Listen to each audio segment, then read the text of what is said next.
wabarakatuh. Yang saya hormati dosen dan guru penguji ujian kinerja UKM PPG periode 1 tahun 2023. Perkenalkan, nama saya Nur Fatimatul Fajar, guru mata pelajaran Pendidikan Agama Islam dan Budi Pekerti di SMA Negeri 1 Srono, Banyuwangi. Saya adalah mahasiswa program studi PPG dalam jabatan Batch 3 tahun 2022 di Universitas Islam Negeri Kiai Haji Ahmad Siddiq Jember. Dalam kesempatan ini, pada hari Kamis tanggal 12 Januari 2023, saya akan melaksanakan kegiatan praktek pembelajaran untuk memenuhi tugas UKM PPG periode 1 tahun 2023 dengan tema Strategi Dakwah dan Perkembangan Islam di Indonesia. Materi ini merupakan materi kelas 12 di semester genap sekolah menengah atas. Untuk lebih jelasnya, silakan diamati dalam video praktek pembelajaran yang saya laksanakan bersama siswa kelas 12 IPA 1 berikut ini. Atas perhatian dan penilaiannya, saya ucapkan terima kasih. Wassalamualaikum warahmatullahi wabarakatuh.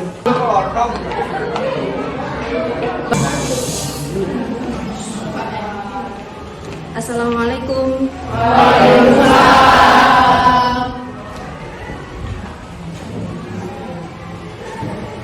Assalamualaikum warahmatullahi wabarakatuh. Waalaikumsalam warahmatullahi wabarakatuh. Selamat pagi anak-anak kelas 12 IPA 1. Ibu Norma persilahkan untuk mengeluarkan buku PAI pada hari ini dan alat tulis.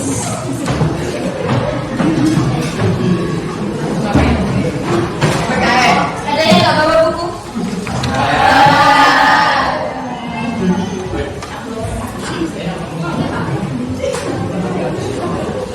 Dan pada hari ini dimulai, silakan kalian cek kebersihan meja dan kursi yang kalian tempati. Jika ada sampah, baik kertas maupun plastik, silakan diambil dan dibuang di tempat sampah.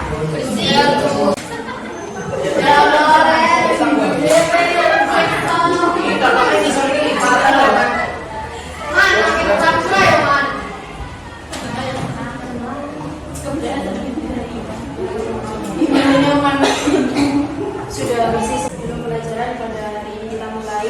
Silakan ketua kelas untuk memimpin doa. Mari teman-teman, sebelum kita memulai pelajaran pada pagi hari ini, marilah kita berdoa menurut keyakinan dan kepercayaan masing-masing. Berdoa mulai.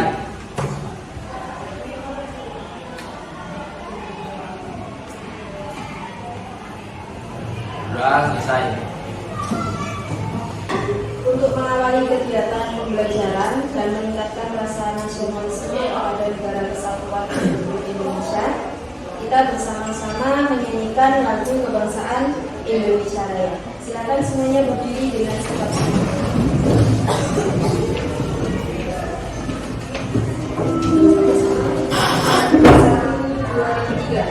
Indonesia tanah airku, tanah tumpah darahku.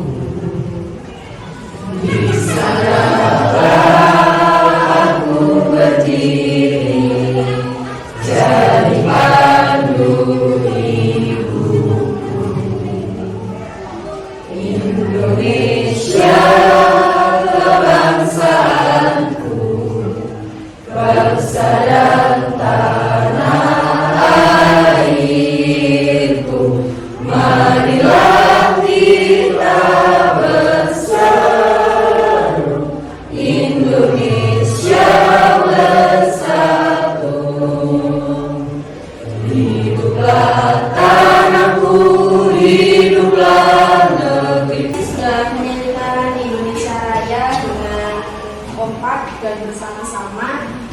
Sebelumnya, Bu Norma tanya apakah sudah siap mengikuti pelajaran pada hari ini? Siap. Ada yang tadi belum sarapan? Ada. Kok semuanya? Nggak Yang sarapan? belum, ada yang belum. Danau sudah apa belum? Belum. Nanti minta ke Resha mau Ada yang terlambat tadi masuk sekolah? Banyak.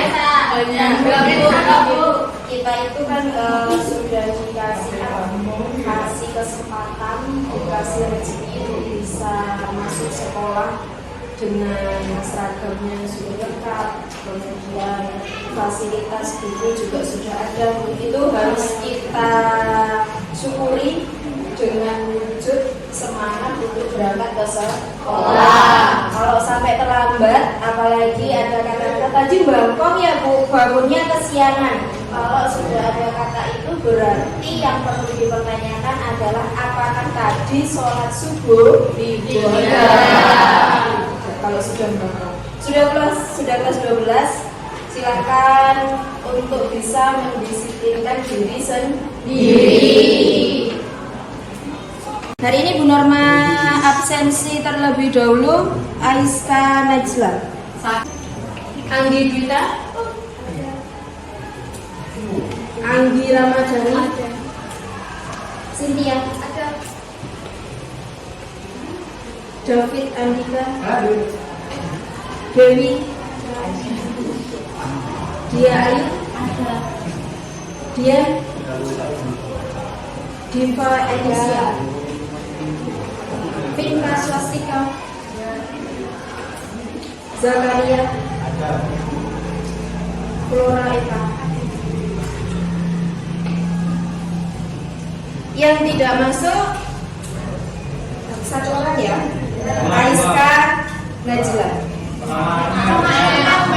Sebelum masuk ke materi pada hari ini, masih ingat gak dengan materi minggu lalu? Bu Norma nerangkan tentang apa? Pernikahan. Hukum pernikahan ada berapa? Ada berapa kemarin? 4 apa 5? 5. Yang pertama adalah wajib. Kemudian yang kedua sunnah. 3 4 boleh tahu kalau ada soal si A ini sudah siap secara fisik, mental, finansial, akhlak juga sudah siap, tetapi dia tidak dikhawatirkan akan terjerumus ke zina. Hukum menikah apa? Sunnah apa wajib? Yang tidak khawatir terjerumus zina. Kalau khawatir terjerumus zina maka hukumnya wajib. Kalau yang menikah dikhawatirkan akan menyakiti pasangan, hukumnya adalah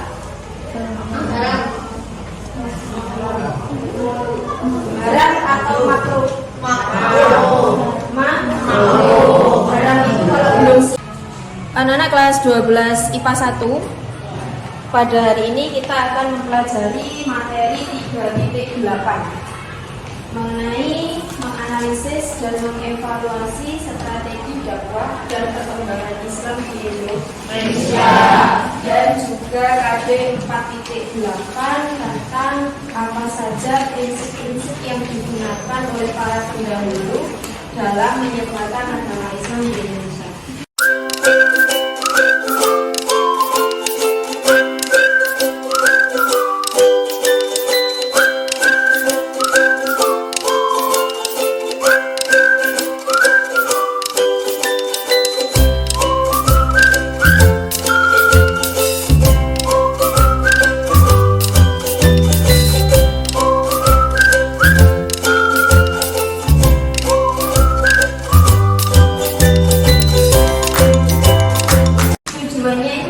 Pembelajaran pada materi ini diharapkan kalian semua dapat bersikap santun dan moderat dalam menciptakan ajaran agama dalam kehidupan sehari-hari. Selain itu, diharapkan kalian juga dapat mengidentifikasi strategi apa saja sih yang digunakan, dapat menyebutkan dengan benar, dan yang terakhir kalian dapat menganalisis hikmah apa yang bisa diambil dari materi hari ini.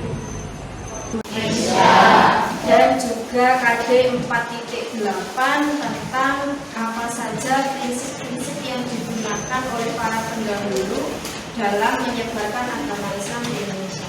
Tujuannya itu apa? Pembelajaran pada materi ini diharapkan kalian semua dapat bersikap santun dan moderat dalam mensiarkan ajaran agama dalam kehidupan sehari-hari. Selain itu, diharapkan kalian juga dapat mengidentifikasi strategi apa saja sih yang digunakan dapat menyebutnya dengan benar, dan yang terakhir kalian dapat menganalisis hikmah apa yang bisa diambil dari materi hari ini. Jadi kurikulum 13, apa sih PBL itu? Jadi nanti kalian akan diberi suatu soal, suatu masalah yang akan kalian cari solusinya itu apa. Masalahnya itu dekat dengan kehidupan sehari-hari kita. Kemudian tahapan pembelajaran pada hari ini, yang pertama nanti kalian silahkan menyimak PowerPoint yang akan diterangkan Bu Nurma. Setelah itu mengamati media infografis yang akan dibagikan ke grup WhatsApp. Dilanjutkan kalian membentuk kelompok, berdiskusi, dan yang terakhir adalah presentasi. Sampai di sini adakah yang ditanyakan? Belum. Strategi dakwah Islam di Indonesia. Sebelum kita belajar strateginya apa saja, kita pelajari bersama strategi sendiri. Kita sering ngomong strategi, kita sering ngomong cara, tapi pengertiannya itu apa sih? Strategi adalah rencana yang cermat mengenai kegiatan untuk mencapai suatu tujuan khusus.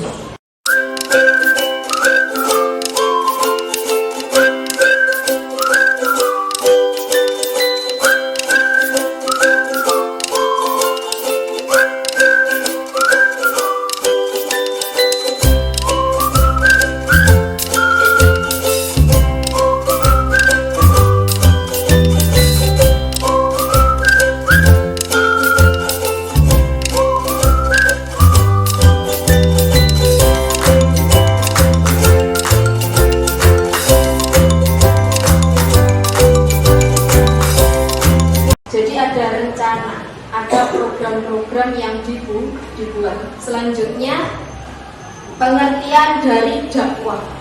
Strategi dakwah. Dakwah adalah segala bentuk aktivitas penyampaian ajaran Islam kepada orang lain dengan cara yang bijaksana. Kelihatan di belakang? Agar memahami dan mengamalkan ajaran Islam dalam semua lapangan kehidupan. Berbagai. Jadi maksudnya itu kita berdakwah caranya sudah harus memiliki nilai bijaksana. Kalau kita berdakwahnya dengan kekerasan, itu sudah tidak sesuai atau ada penyelewengan dari konsep Islam. Kemudian strategi dakwah. Kalau digabung, strategi dakwah yang dimaksud adalah kegiatan-kegiatan yang dilakukan oleh para mubalik yang membawa misi Islam di dalam. Islam itu tidak serta-merta lahir di Indonesia. Jadi maksudnya itu kita berdakwah caranya sudah harus memiliki nilai bijaksana. Kalau kita berdakwahnya dengan kekerasan, itu sudah tidak sesuai atau ada penyelewengan dari konsep Islam. Mas di Indonesia, padahal Indonesia sendiri itu kan terdiri dari beberapa kepulauan. Tapi setiap daerah bisa dikatakan ada penduduk yang beragama Islam. Selanjutnya kita lihat teori-teori masuknya Islam di Indonesia. Ada 3, teori Arab, teori Persia, dan teori Jawa. Yang membedakan dari 3 teori ini apa? Menurut kalian? Namanya. Selain namanya, apa yang membedakan teori Arab, teori Persia, dan teori Gujarat? Yang membawa. Selain itu, Betul. Yang paling mencolok adalah abad masuknya Islam di Indonesia. Kalau menurut teori Arab itu pada abad ke-7. Sedangkan menurut teori Persia dan teori Gujarat pada abad 13.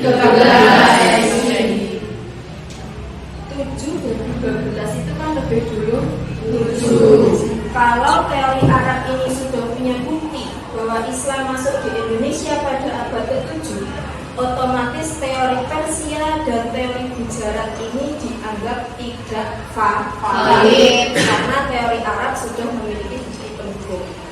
Bukti pendukungnya diantaranya adalah pertama, Peter menemukan tembikar Cina dan benda perunggu zaman dinasti Han di selatan Sumatera dan Jawa Timur. Kemudian yang paling menonjol bukti dari teori Arab ini adalah yang nomor 4. Ditemukannya makam Fatimah binti Maimun di lereng Gresik pada abad ke-11. Pada abad ke-11 sudah ada makam Islam. Tapi teori Gujarat dan Persia bilangnya Islam baru masuk di abad 13. Otomatis yang valid adalah teori Arab. Gurunya sudah ngirim di grup kelas media infografis, sudah bisa diterima semua? Media infografis itu adalah kumpulan data yang dirubah menjadi buku. Silahkan dibaca, yang paling menonjol membedakan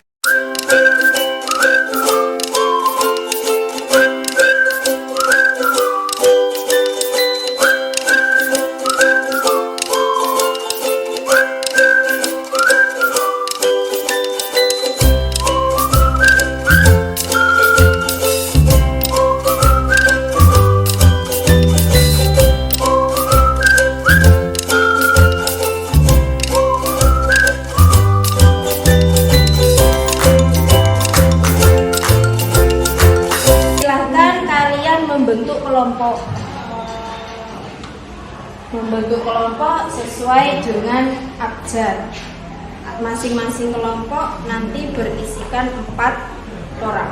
Kalau ganjil 5 boleh. Bu Guru persilahkan ya. Siap ya, berkelompok.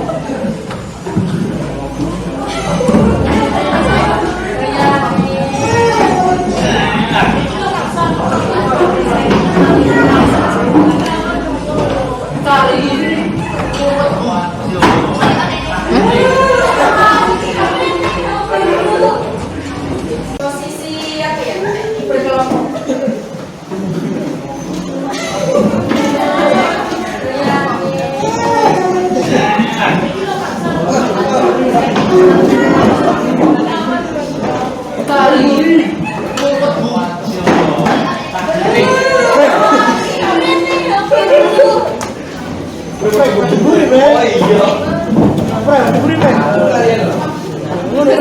Ada yang tidak dapat kelompok?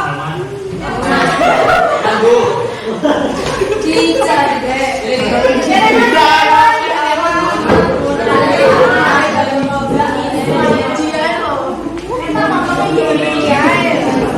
Sekarang kalian tulis soalnya sama.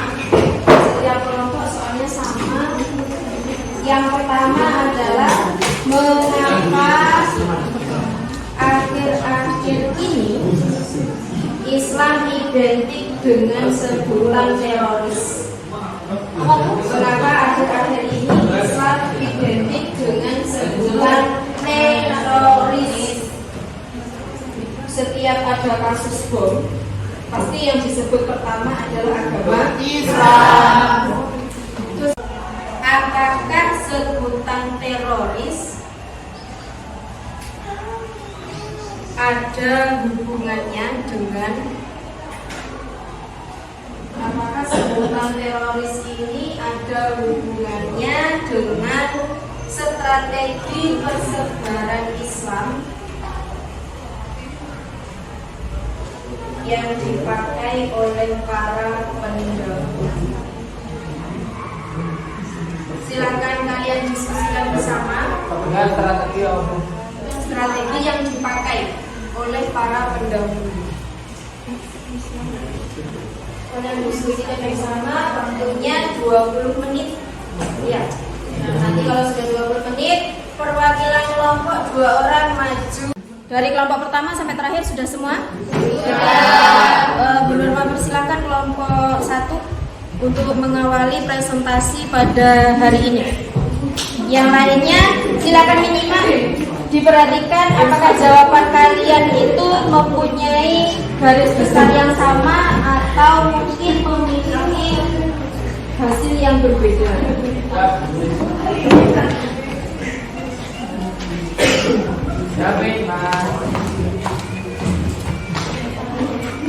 Assalamualaikum warahmatullahi wabarakatuh.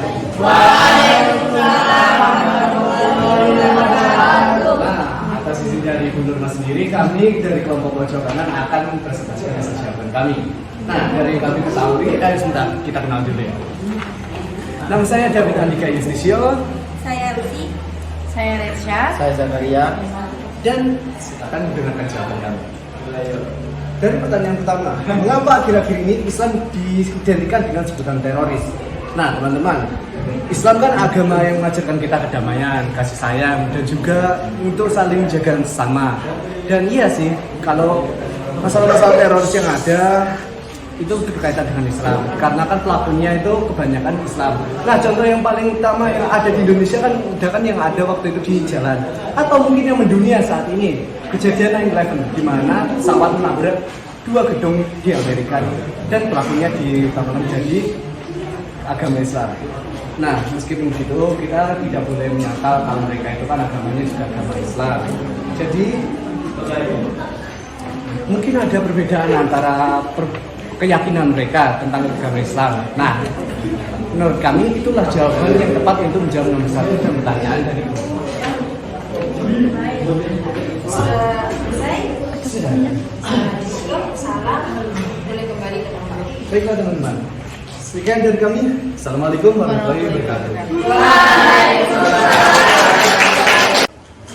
Assalamualaikum warahmatullahi wabarakatuh. Waalaikumsalam warahmatullahi wabarakatuh. Perkenalkan, saya Irma Sumadewi. Saya Fakwina Marsyanda. Saya Wa'alumasa Fitri. Saya Diva Safira Arita. Dan pada kesempatan kali ini saya akan membacakan hasil diskusi dari kelompok 2. Dan pertanyaan pemicunya adalah, apakah hal ini ada hubungannya dengan strategi penyebaran Islam? Bapak yuk.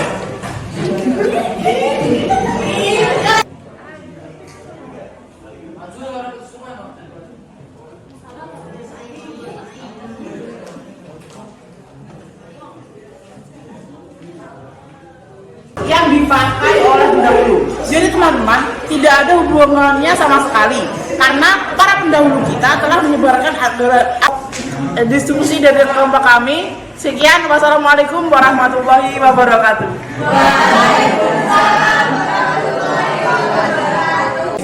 Terima kasih dari kelompok pertama sampai akhir tadi sudah melaksanakan presentasi dengan luar biasa. Yang terpenting itu apa sih? Berani, ya, percaya diri. Masalah salah, oke ya, karena kita memang sedang dalam suasana gelap. Yang penting berani, mau mencoba dan percaya diri. Terima kasih, sudah bagus tadi diskusinya, tapi ada beberapa yang masih beyond. Pas konsolnya maju, Bioni. Oh, respect. Buat aku buat kenang-kenangan dulu. Sudah semangat mau lulus ya? Sudah 2 bulan maksimalnya ya.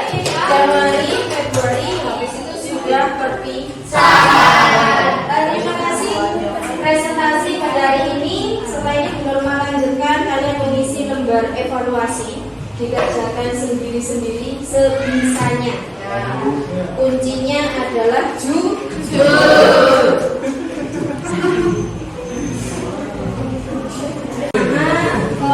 Dan kelas dilanjutkan dengan mengisi jawaban.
Anak-anak sudah mengikuti pembelajaran pada hari ini dari awal masuk sampai terakhir kita presentasi bersama. Guru sudah ngirim beberapa emoticon. Silakan pilih satu yang menurut kalian mewakili perasaan kalian selama mengikuti pembelajaran agama pada hari ini. Boleh ditunjukkan ke depan.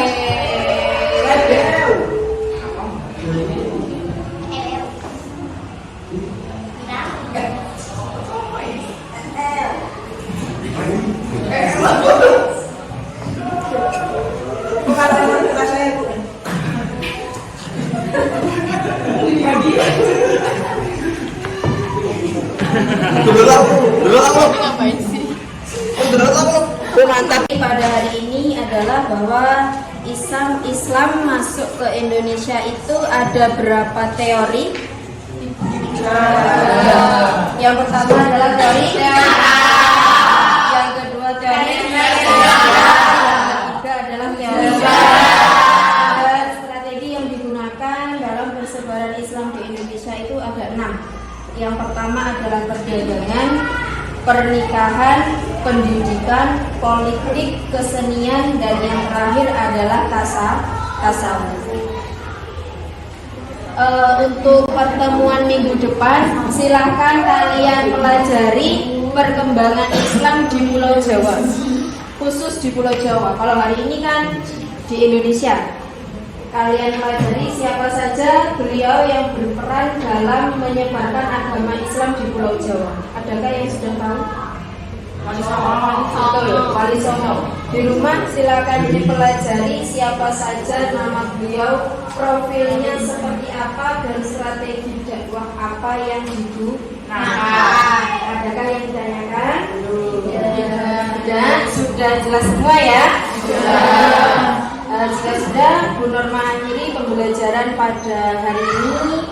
Kita tutup bersama dengan bacaan hamdalah. Alhamdulillahirabbil alamin. Assalamualaikum warahmatullahi wabarakatuh.